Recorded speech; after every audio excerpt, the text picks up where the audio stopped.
د زابل د کلي او پراختیا ریاست مسؤلین وایي په دې ولایت کې د ولسي تړون برنامې په مټ د شاوخوا 100 پروژو چارې روانې دي. د مسؤلینو په وینا دا پروژې په مرکز کلات او شهر صفا ولسوالیو کې تطبیقیږي او په نږدې راتلونکي کې به 80 نورو پروژو چارې هم پیل شي.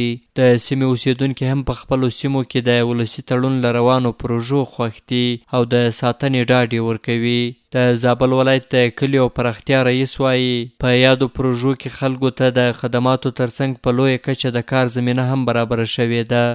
د زابل ولایت د کلیو بیا رغونې او پراختیا ریاست ولسي تړون له لورې په مرکز کلات او شهر صفا ولسوالیو کې شاوخوا 100 پروژې تر کار لاندې لري او ان شاء الله ډېر ژر په نږدې کې به د 80 پروژو چارې نورې هم پیل شي.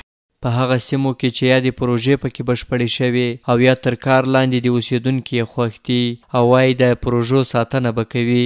دوی په خپلو سیمو کې د ښوونځیو، کلینیکونو او پلچکونو د رغولو غوښتنه هم کوي. مخکې زموږ په کلي ګرسره اوبه وې نه، بس یو باغو ته خلک په زرجانو کې اوبه به راوړلې یا به یو باوړۍ ته کړله.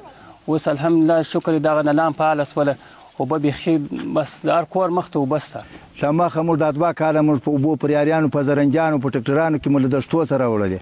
اوس پیالان اوس دغه دي نلکیانې ټوله برابر شوې، ښځې نر ټول به دې ته دعاوې کوي چې په دې کې هر کارمند کار کړی الله تعالی دې ثوابونه ور ورسوي. هلته یو برمه وه هغو فاران بل هغو برمه سره وړلې.